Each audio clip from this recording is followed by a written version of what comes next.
magandang tanghali po mga kagulong. At dito na naman tayo sa Pasay. Update po tayo. Update dito tayo sa Pasay 5-star terminal. Ayan nga po. At kung napapansin nyo po, walang masyadong tao na.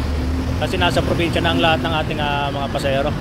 Hindi naman masabing lahat. Meron din naman dito manggagaling. Pero karamihan na po nasa probinsya na ang ating mga pasahero. Kaya lahat po halos ng mga bus.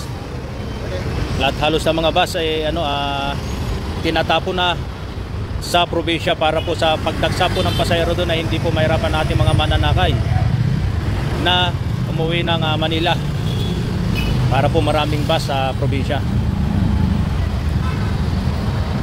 So, ang GB po natin laging punong-puno, pero ngayon po halos walang laman na bus kasi pinapunta na po lahat sa probinsya mga bus para kung dadagsa po ang pasahero wala po magiging problema.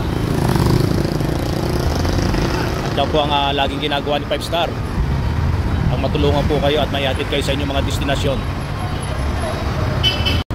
At yan nga po yung mga bus na nakapila ngayon dito. Kung mapapansin nyo, walang masyadong tao. Ito mga bus na nakapila ngayon dito. Ayan, San Clemente Camiling, Tarlac, Siesta daw, Concepcion Capas, San Miguel. Ayan, shout out. Dalawa ang nakapila dito. Ay, ito pala yung Tarlac lang. Tarlac, ayan daw, Tarlac, Baya Capas. Ito po, Cabanatuan, Baya ECTEX. Ayan, Cabanatuan po, Baya ECTEX, Lapas.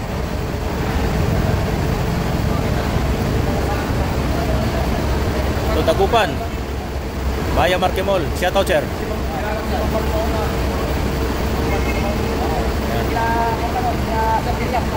Saan sayaw nga dyan? Saan sayaw?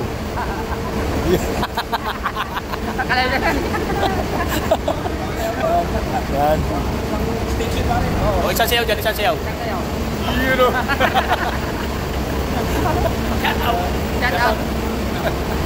Shoutout der. Shoutout mga taga-Konsya, Bulinaw. Tarabusa. Shoutout der.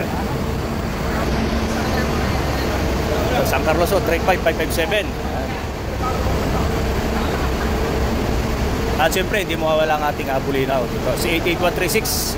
Maaga po tayong nakapila ngayon. Gawa ng para magagado po tayong makarating ng Bulinaw. Ang oras ko ngayon ay alas 12:30 po. Alas 12:30. Ayan, 12:30 po ang oras ngayon mga kagulong. At ito po yung mga babiyahe pa na yan po ang update dito ngayon sa Pasay 5-star terminal mga kagulong. At sige po, tayong po mga nasa probinsya dyan na ini-expect po na mahirapan silang sumakay. Hindi po. Dahil nandiyan po lahat halos ng bus ni 5-star sa probinsya. Yan po ngayon tinambak ni 5-star ang mga bus para po sa pagdagsa ng pasahero. Kaya po wala po kayo magiging problema sa inyong pag-uwi. Sige po, tagapay sa masyadong lalakbay. 5-star, may malasakit. Bye bye.